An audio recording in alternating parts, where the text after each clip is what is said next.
ಈಗ ಪ್ರಹ್ಲಾದ್ ಜೋಶಿನ ಭೇಟಿ ಮಾಡಿದ್ದು, ಪಾಠಕರನ್ನ ಭೇಟಿ ಮಾಡಿದ್ದು, ಸದಾನಂದ ಭೇಟಿ ಮಾಡಿದ್ದು, ಎಲ್ಲ ಯಾವ ವಿಷಯದಲ್ಲಿ? ಈಗ ನೋಡಿ, ನಾವು ಜುಲೈ 4ನೇ ತಾರೀಕು ಭಾರತೀಯ ಜನತಾ ಪಾರ್ಟಿ ಏನು ಬೆಂಗಳೂರಿನ ಕಚೇರಿಯಲ್ಲಿ ಭೇಟಿ ಮಾಡಿ ಚರ್ಚೆ ಮಾಡಿದ್ವಿ.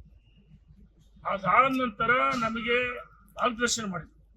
ಮಾಧ್ಯಮಗಳಲ್ಲಿ ನಾವು ಬಹಿರಂಗವಾಗಿ ಯಾವುದನ್ನು ಪಕ್ಷದ ಆಂತರಿಕ ವಿಚಾರಗಳನ್ನು ನಮ್ಮ ಭಾವನೆಗಳನ್ನ ವ್ಯಕ್ತಪಡಿಸಿಲ್ಲ, ಮಾತಾಡಿಲ್ಲ.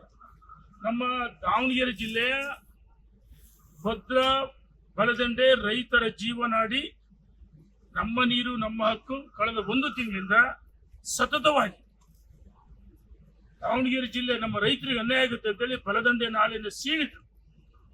ಆ ಹೋರಾಟದಲ್ಲಿ ನಾವೆಲ್ಲ ಪಾಲ್ಗೊಂಡಿದ್ವಿ.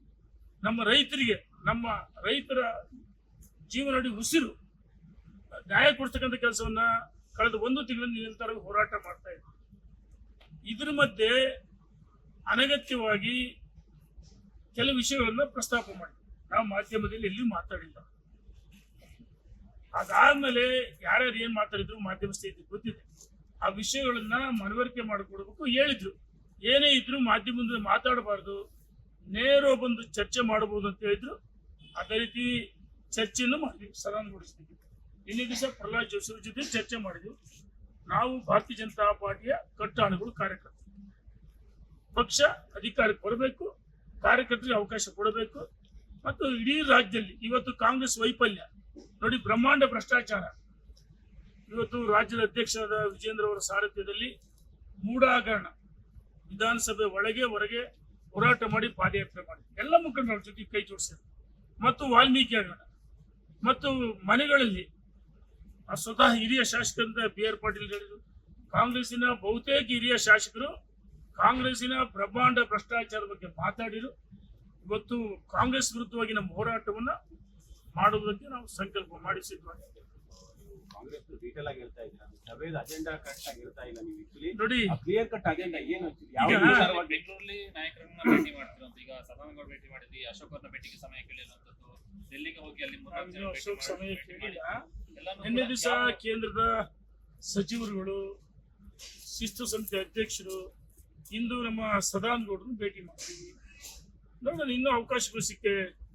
ನಮ್ಮ ಅಗ್ರವಾಲ್ ದಿವಸ ನಿನ್ನೆ ದಿವಸ ಇರಲಿಲ್ಲ.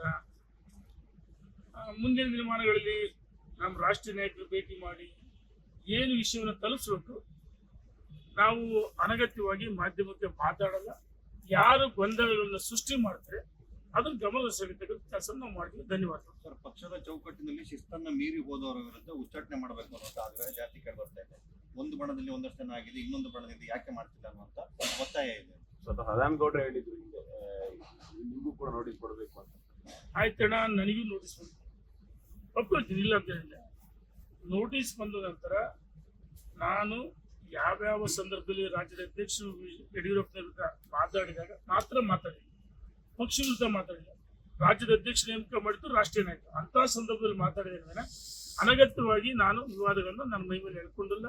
ನನಗೆ ನೋಟಿಸ್ ಬಂದಿದ್ದು ಸತ್ಯ, ಇದೇನು ಜಗಜ್ಜಾಹಿರ ಬಹಿರಂಗವಾಗಿದೆ. ಆ ನೋಟಿಸಿಗೆ ಅಂದೇ ಉತ್ತರ ಕೊಟ್ಟಿದ್ದೀವಿ. ಅದಾದ ನಂತರ ಮಾಧ್ಯಮಕ್ಕೆ ಎಲ್ಲೂ ಮಾತಾಡಿಲ್ಲ. ಮತ್ತು ಜುಲೈ 4ನೇ ತಾರೀಕು ನಮ್ಮ ಜೊತೆ ಚರ್ಚೆ ಮಾಡಿದ ನಾವೆಲ್ಲೂ ಮಾಧ್ಯಮಕ್ಕೆ ಹೋಗಿಲ್ಲ.